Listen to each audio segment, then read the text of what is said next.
പള്ളിക്കുറുപ്പ് ഗ്രാമത്തിൽ -2 മുതൽ +2 വരെയുള്ള 3276 കുട്ടികൾ അധ്യയനം നടക്കുന്ന പ്രശസ്തമായ വിദ്യാലയമാണ് Sabari higher secondary school Pallikkuruppu.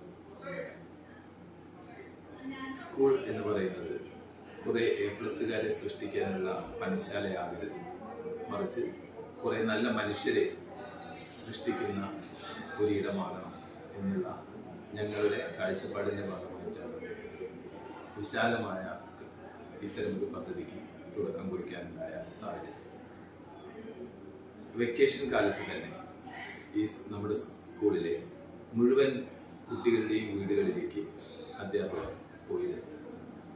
എല്ലാ വീടുകളും സന്ദർശിച്ചു. നമ്മുടെ കുട്ടികൾ അനുഭവിക്കുന്ന, അവരുടെ വീട്ടുകാരെ അനുഭവിക്കുന്ന നിരവധിയായ ബുദ്ധിമുട്ടുകളും പ്രയാസങ്ങളും നേരിട്ട് കണ്ട് മനസ്സിലാക്കി അവരെ ഏതെങ്കിലും രീതിയിലുള്ള സഹായം അവർക്ക് എത്തിക്കാൻ കഴിയുമോ എന്ന് വളരെ വിശാലമായി തന്നെ സ്കൂളിലെ സ്റ്റാഫ് മീറ്റിംഗ് ആലോചിക്കുകയുണ്ടായി. അതിൻ്റെ തുടർച്ചയാണ് പാഥേയം എന്ന് പറയുന്ന ഈ ചാരിറ്റി കൂട്ടായ്മ. പാഥേയം എന്ന് പറഞ്ഞാൽ പൊതിച്ചോറ് എന്നാണ്. നമ്മളിവിടെ നിറയ്ക്കുന്നത് വയറുകളല്ല, വയറ് നിറയ്ക്കുന്ന പദ്ധതിയല്ല, മനസ്സ് നിറയ്ക്കലാണ്. ഞങ്ങളുടെ ഇടപെടൽ കൊണ്ട്, ഞങ്ങളുടെ കരുതൽ കൊണ്ട് കഷ്ടപ്പാട് അനുഭവിക്കുന്ന, ബുദ്ധിമുട്ട് അനുഭവിക്കുന്ന ആളുകളുടെ മനസ്സാണ് പാഥേയം പ്രവർത്തനത്തിലൂടെ ഞങ്ങൾ നിറയ്ക്കുന്നത്. അതിന് സ്കൂളിലെ മുഴുവൻ ആളുകളുടെയും, രക്ഷിതാക്കളുടെയും, കുട്ടികളുടെയും, ഈ നാടിൻ്റെ ആകെ പിന്തുണ നമുക്ക് ലഭിച്ചുകൊണ്ടിരിക്കുന്ന അത്ഭുതകരമായ സാഹചര്യമാണ് ഇപ്പോൾ ഉണ്ടായിക്കൊണ്ടിരിക്കുന്നത്.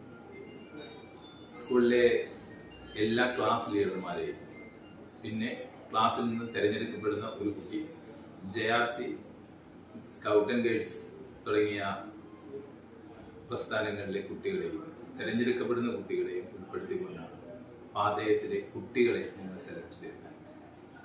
താല്പര്യമുള്ള അധ്യാപകരെയും ഞങ്ങളുടെ ശബരി ചാരിറ്റബിൾ ട്രസ്റ്റിന്റെ ചെയർമാൻ ഉൾപ്പെടെയുള്ള മാനേജ്മെന്റ് അംഗങ്ങളെയും ഇതിൽ രക്ഷാധികാരികളായി ഉൾപ്പെടുത്തുകയുണ്ടായി.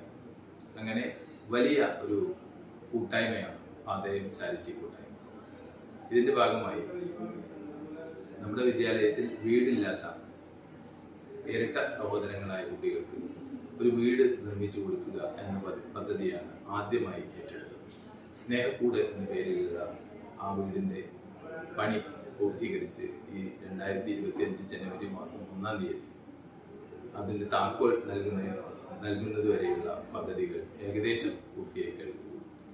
തുടർന്ന് വയനാട്ടിൽ വലിയ പ്രകൃതിക്ഷോഭം ഉണ്ടായിരുന്നു. വയനാട്ടിലെ കഷ്ടപ്പെടുന്നവരെ സഹായിക്കുന്നതിന് വേണ്ടി സ്കൂൾ ആകെ രംഗത്തിറങ്ങി. 3 ദിവസം കൊണ്ട് 1,32,000-ത്തിലധികം രൂപയാണ് നമുക്ക് സമാഹരിക്കാനായത്. അത് പാലക്കാട് ജില്ലാ കളക്ടറെ തന്നെ ഏൽപ്പിക്കാൻ ഞങ്ങൾക്ക് കഴിഞ്ഞിട്ടുണ്ട്. നിരവധിയായ ശാരീരിക ബുദ്ധിമുട്ടുകൾ അനുഭവിക്കുന്ന വ്യത്യസ്ത കഴിവുകളുള്ള കുട്ടികൾ പഠിക്കുന്ന വിദ്യാലയങ്ങൾ ഞങ്ങൾ സന്ദർശിക്കുകയുണ്ടായി. അതിലൊന്ന് കോട്ടപ്പുറത്ത് പുലിക്കിലിയാടുള്ള ഒരു ഹെലൻ കെല്ലർ അന്ധവിദ്യാലയം. അവിടേക്ക് കുട്ടികളുമായി പോവുകയുണ്ടായി. അവിടുത്തെ കുട്ടികൾ അനുഭവിക്കുന്ന ബുദ്ധിമുട്ടുകളെ അവരെങ്ങനെയാണ് മറികടക്കുന്നത് എന്ന് നമ്മുടെ കുട്ടികൾ നേരിട്ട് കണ്ട് മനസ്സിലാക്കുന്നതിന് അവസരമുണ്ടായി. ആ കുട്ടികൾക്ക് ആവശ്യമായ നിരവധിയായ സഹായങ്ങൾ എത്തിച്ചു നൽകാൻ ഞങ്ങളുടെ കൂട്ടായ്മയ്ക്ക് കഴിയും. ആ കുട്ടികളോടൊപ്പം ആടാനും പാടാനുമെല്ലാം ഞങ്ങളുടെ കുട്ടികൾക്ക് അവസരമുണ്ടായി. വളരെ മികച്ച അനുഭവമാണ് ആ പ്രവർത്തനത്തിലൂടെ നമ്മുടെ വിദ്യാലയത്തിലെ കുട്ടികൾക്ക് നേടാനായി. തുടർന്ന് ഒരു വൃദ്ധസദനം പാലക്കാടുള്ള മുണ്ടൂരിനടുത്തുള്ള ഒരു വൃദ്ധസദനത്തിലേക്ക്, സാന്താൾ വൃദ്ധസദനത്തിലേക്ക് നമ്മുടെ കുട്ടികൾ പോവുകയുണ്ടായി. വയസ്സുകാലത്ത് ആരോഗ്യമില്ലാതാകുന്നവരുടെ വേദന എത്രത്തോളം വലുതാണ് അവർ നേരിട്ട് കണ്ട് മനസ്സിലാക്കുകയും തങ്ങളുടെ നാട്ടിലെ ഇത്തരം സ്ഥാപനങ്ങൾ ഒരു അലങ്കാരമല്ല, ഐശ്വര്യമല്ല എന്നും വയസ്സായവരെ സഹായിക്കേണ്ടത് ധാർമ്മിക ഉത്തരവാദിത്തമാണ്, നമ്മുടെ സ്വന്തം ഉത്തരവാദിത്തമാണ് എന്ന് കുട്ടികൾ മനസ്സിലാക്കുകയും ഞങ്ങളുടെ രക്ഷിതാക്കൾ ഒരിക്കലും ഞങ്ങളുടെ ജീവിതത്തിൽ ഇത്തരം വൃദ്ധസദനങ്ങളിലേക്ക് പറഞ്ഞയക്കില്ല എന്ന് കുട്ടികൾ തീരുമാനിക്കുകയും അവരോടൊപ്പം ഭക്ഷണം കഴിക്കാൻ, അവരോടൊപ്പം പാട്ടും പാടാനും ഡാൻസ് കളിക്കാനുമെല്ലാം നമ്മുടെ കുട്ടികൾ തയ്യാറായി. അവരുടെ കുറച്ച് നേരത്തേക്കെങ്കിലും അവരുടെ വേദനകളെല്ലാം മാറ്റുന്നത് ഈ സന്ദർശനം കൊണ്ട് കഴിഞ്ഞിട്ടുണ്ട്.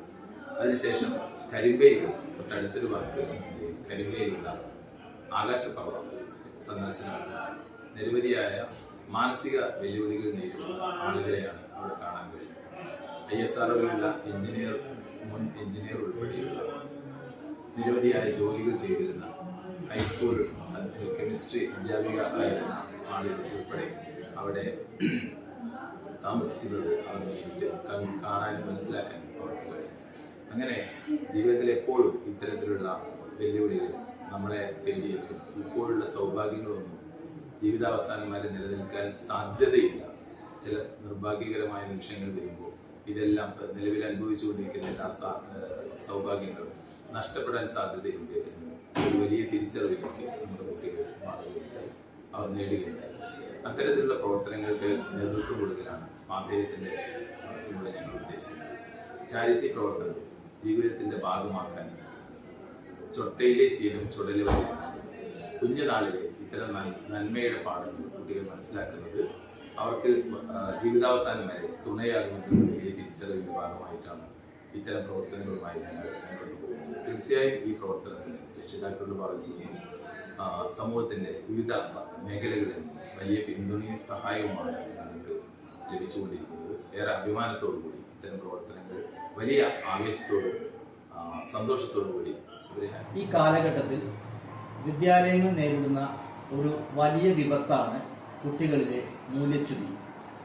ഇതിന് ഒരു ശാശ്വത പരിഹാരമാണ് പാഥേയം പോലെയുള്ള ചാരിറ്റി പ്രവർത്തനങ്ങൾ. കുട്ടികൾക്ക് ഭാവിയിലുണ്ടാകുന്ന ഏതൊരു പ്രതിസന്ധി ഘട്ടങ്ങളെയും അനായാസം നേരിടാൻ ഇത്തരം പ്രവർത്തനങ്ങളിൽ നിന്ന് ലഭിക്കുന്ന അറിവുകൾ അവർക്ക് മുതൽക്കൂട്ടാണ്.